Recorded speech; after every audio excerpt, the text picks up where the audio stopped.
Supplementary তালিকা ধোঁয়াশা এখনো পর্যন্ত কাটলো না। এখনো পর্যন্ত কতজনের নাম বাদ গেল, কতজনের নাম থাকলো তা এখনো পর্যন্ত স্পষ্ট নয়। ধোঁয়াশা 24 ঘন্টা পেরিয়ে গেলেও সাপ্লিমেন্টারি তালিকা নিয়ে কোনো সদুত্তর দিতে পারছে না নির্বাচন কমিশন।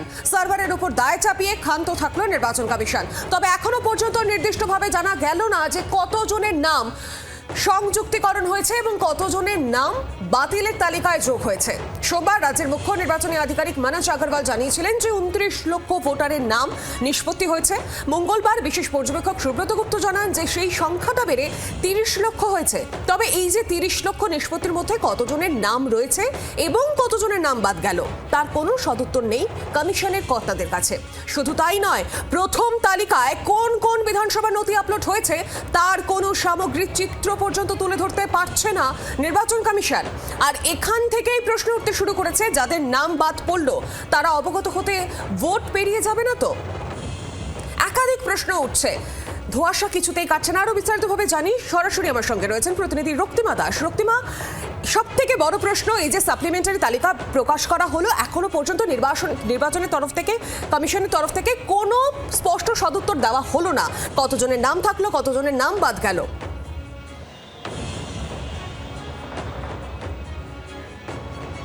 দেখো, একদমই গতকাল রাতে আমরা যেটা দেখলাম যে স্পেশাল অবজারভার সুব্রত গুপ্ত যেমনটা জানিয়েছেন যে 29 লক্ষটা বেড়ে 30 লক্ষ হয়েছে, অর্থাৎ 60 লক্ষের মধ্যে 30 লক্ষের যারা ভোটার রয়েছেন তাদের ইতিমধ্যেই নাম নিষ্পত্তি হয়েছে। কিন্তু দেখো, এখন সবথেকে বড় প্রশ্ন যেটা, এই 30 লক্ষের মধ্যে কত নাম থাকলো এবং কত নাম বাদ গেল তার হিসেব কিন্তু এখনো পর্যন্ত দিতে পারলো না কমিশন। দেখো, একেবারে দেখা যাচ্ছে সিও দপ্তর বলছে কমিশন জানে, কমিশন বলছে সিও দপ্তর জানে, আবার কখনো সিও দপ্তর ঘুরিয়ে তারা বলছেন হাইকোর্ট জানে। দেখো, গোটা বিষয়টা কিন্তু একেবারে অস্পষ্ট এবং সাধারণ মানুষ কিন্তু স্বাভাবিকভাবেই তারা আতঙ্কে রয়েছেন। কারণ দেখো, যে প্রথম সাপ্লিমেন্টারি তালিকা বেরিয়েছে, আমরা দেখলাম যে একেবারে 23 তারিখ মধ্যরাতে যে তালিকা বেরোলো, সেই জায়গা থেকে কতগুলো বিধানসভার তালিকা প্রকাশিত হলো সেটাও কিন্তু এখনো পর্যন্ত অস্পষ্ট। কতজনের সেখানে নাম থাকলো, কতজনের নাম বাদ গেল, গোটা বিষয়টাই কিন্তু অস্পষ্টভাবে রয়ে গিয়েছে।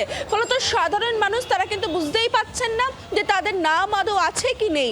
অন্যদিকে দেখো, এই সাধারণ মানুষদের সঙ্গেই কিন্তু যারা প্রার্থী তারাও কিন্তু চিন্তায় রয়েছেন, কারণ অনেকেরই অনেক প্রার্থী রয়েছে। যেমন একেবারে দেখলাম, গতকাল আমরা বিদায়ী মন্ত্রী শশী পাত্রের সঙ্গে কথা বলেছিলাম, তার নামও কিন্তু দেখা গিয়েছিল যে চূড়ান্ত তালিকায় থাকেনি এবং তিনি অপেক্ষা করে বসেছিলেন যে কবে সাপ্লিমেন্টারি তালিকা বেরোবে।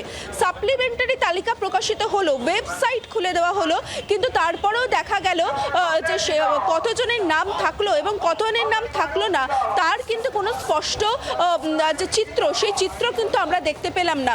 ফলত সেই জায়গা থেকে একটা ধোঁয়াশা থেকেই যাচ্ছে। অন্যদিকে দেখো, যাদের নাম থাকলো না, যদি কিছুদিন পরেও তারা দেখতে পারেন, সেক্ষেত্রে কমিশন যেমনটা বলেছিল যাদের নাম থাকবে না তারা ট্রাইব্যুনালে আবেদন জানাতে পারেন। কিন্তু এই ট্রাইব্যুনাল এখনো তৈরি হলো না। কোথায় ট্রাইব্যুনাল হবে, কোন বিল্ডিংয়ে হবে, কোন ট্রাইব্যুনালে কোন জাজ তারা দায়িত্ব পালন করবেন, এই গোটা বিষয়টা এখনো তৈরি হলো না। ফলত যদি কেউ জানতে পারেন যে তার নাম নেই, কয়েকটি জায়গা খোলা যাচ্ছে, যেমন কয়েকটি বিধানসভার এক একটা পার্ট দেখা যাচ্ছে, কিন্তু সব বিধানসভা দেখা যাচ্ছে না। আবারও বলছি, সেক্ষেত্রে তারা কি করবেন, কবে ট্রাইব্যুনাল খুলবে? একেবারে রক্তিমা, একাধিক প্রশ্ন এখনো পর্যন্ত উঠছে, কোনো সদুত্তর পাওয়া যাচ্ছে না। তুমি সঙ্গে থাকো। আর এই মুহূর্তে আমাদের সঙ্গে টেলিফোন লাইনে রয়েছেন তৃণমূলের মুখপাত্র সুদীপ রাহা। সুদীপ বাবু, ইতিমধ্যেই আমরা জানি সাপ্লিমেন্টারি তালিকা প্রকাশ হয়েছে, কিন্তু কোনো ওয়েবসাইটে দেখা যাচ্ছে না কতজনের নাম রইলো, কতজনের নাম থাকলো, কিছুই বোঝা যাচ্ছে না। আর এই মধ্যরাতে আমরা দেখেছিলাম স্বরাষ্ট্র সচিব থেকে শুরু করে ডিজিপি বহু রদবদল হয়েছে, আর এই মধ্যরাতেই তালিকা প্রকাশ করা হলো সাপ্লিমেন্টারি লিস্ট, কিন্তু এখনো পর্যন্ত কোনো সদুত্তর নেই। কিভাবে দেখছেন?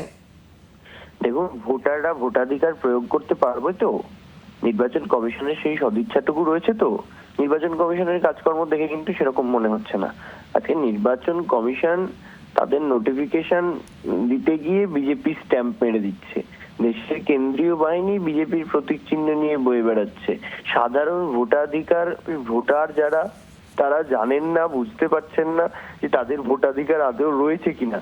মধ্যরাতে হঠাৎ করে সব ভোটারদের অ্যাডজুডিকেশনে পাঠিয়ে দেওয়া হচ্ছে। এটা হচ্ছেটা কি? ছেলে খেলা। সাধারণ মানুষের ভোটাধিকার নিয়ে ছেলে খেলা। সংবিধান আন্ডার থ্রেট। ধন্যবাদ আপনাকে আমাদের সঙ্গে থাকার জন্য। 24 ঘন্টা পেরিয়ে গিয়েছে, এখনো পর্যন্ত সাপ্লিমেন্টারি তালিকা নিয়ে কোনো সদুত্তর দিতে পারছে না নির্বাচন কমিশন। সার্ভারের ওপর দায় চাপিয়ে দেওয়া হচ্ছে, তবে এখনো পর্যন্ত নির্দিষ্টভাবে জানা গেল না যে কতজনের নাম সংযুক্তিকরণ হয়েছে এবং কতজনের নাম বাতিলের তালিকায় যোগ করা হয়েছে। ইতিমধ্যে কমিশনের তরফ থেকে আমরা জানি যে 28শে ফেব্রুয়ারি প্রকাশিত হয়েছিল চূড়ান্ত ভোটার তালিকা এবং তারপরে কিন্তু এই সাপ্লিমেন্টারি লিস্টের কথা প্রকাশ করা হয়েছিল, যেরকম একটি সাপ্লিমেন্টারি লিস্ট বের করা হবে এবং সেটাকেও কিন্তু দুটি ভাগে ভাগ করা হয়েছিল, একটি অ্যাডিশন লিস্ট এবং ডিলিটেশন লিস্ট। এই মধ্যে কতজনের নাম রয়েছে, কতজনের নাম বাদ গেছে, কিছুই উত্তর নেই। আর এই মুহূর্তে আমাদের সঙ্গে রয়েছেন টেলিফোন লাইনে বিজেপি নেতা রাহুল সিনহা। রাহুল বাবু, এই যে সাপ্লিমেন্টারি লিস্ট বার করা হয়েছে মধ্যরাতে, কিন্তু এখনো পর্যন্ত কোনো ধোঁয়াশাই কাটছে না যে কতজনের নাম রয়েছে, কতজনের নাম বাদ গিয়েছে। এদিকে তৃণমূলের তরফ থেকে বলা হচ্ছে, নেতৃত্বের তরফ থেকে, যে সাধারণ মানুষের ভোটাধিকার লঙ্ঘন করা হচ্ছে। না, বিষয় হচ্ছে যে লিস্ট বেরিয়েছে তাতে তৃণমূল হিসাব করুক না ওদের কতজনের নাম বাদ গেছে, আর গিয়ে মামলা করুক। ও তো প্রতি পদে পদে মামলা।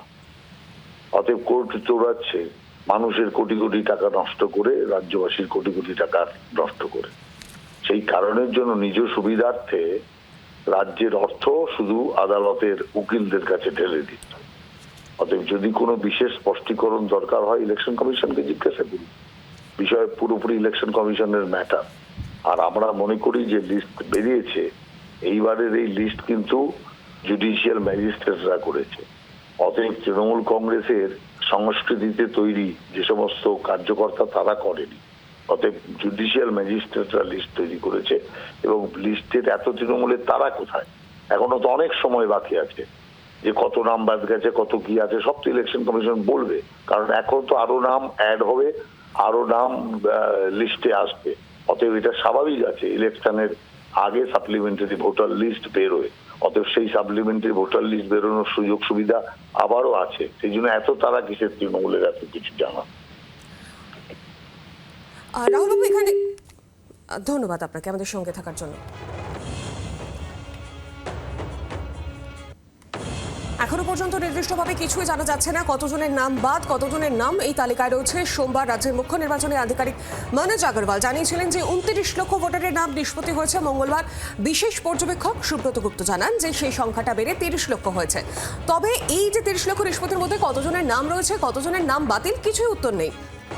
আর এই মুহূর্তে আমাদের সঙ্গে টেলিফোন লাইনে রয়েছেন সিপিএম নেতা সায়ন বন্দ্যোপাধ্যায়। সায়নবাবু, এই সাপ্লিমেন্টারি লিস্ট প্রকাশ করা হয়েছে মধ্যরাতে, এখনো পর্যন্ত কোনো সদুত্তর নেই, ওয়েবসাইটে দেখা যাচ্ছে না কতজনের নাম রয়েছে, কতজনের নাম বাদ গিয়েছে, কিভাবে দেখছেন? হ্যালো, হ্যাঁ, শোনা যাচ্ছে।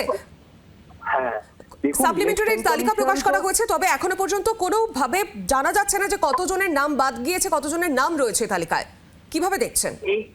এই গোটা প্রক্রিয়াটাই যে একটা চটজলদি প্রক্রিয়া হিসেবে করার চেষ্টা করেছে নির্বাচন কমিশন প্রথম থেকে।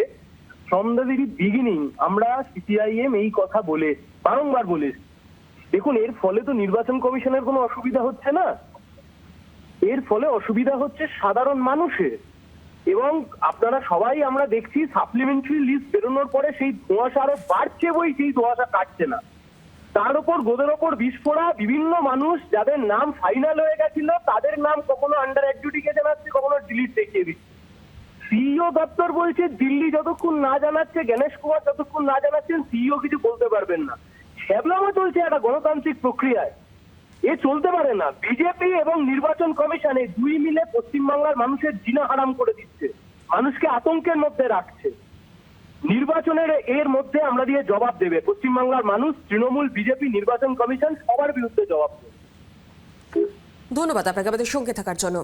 আর এই নিয়ে মনোজ আগরওয়াল তিনি কি বলেছিলেন শোনাবো আপনাদের। কত নাম বাদ গেল দেখো, এটা তো ওয়েবসাইটে দেখে নেবেন। এটা আমার কাছে এটা মুখস্থ নেই কি কত হয়েছে নিয়ে হয়েছে এক্স্যাক্টলি কত হয়েছে এটা বলতে পারবো না। আমরা তো রিকোয়েস্ট করি কি রোজকে দেওয়া জানে নাম, যে বুথ যত আমরা ই সাইন করে পাবো অতই আমরা করতে পারবো। আমাদের সাপ্লিমেন্টারি লিস্ট যেটা আছে আমাদের কাজ আছে শুধু পাবলিশ করা, প্রকাশ করা। যেখান থেকে আসবে জুডিশিয়াল অফিসার থেকে আমরা ওটা নিয়ে পাবলিশ করব। আমার কাছে কোনো ফিগার আমি কিছু বলতে পারবো না সিও, এটা কন্টিনিউইং প্রসেস আছে। কোনো জজ সাহেব করেছেন 2 দিন আগে, কোনো জজ সাহেব করেছেন 1 দিন আগে, কোনো জজ সাহেব আপ টু টাইম করেছেন। আমি কিছু বলতে পারবো না, এটা ডাইনামিক প্রসেস আছে। যখন একটা ফিক্স হয়ে যাবে ও সময় আমি বলতে পারবো। বাংলার আওয়াজ, বাঙালির আবেগ, জি 24 ঘন্টা।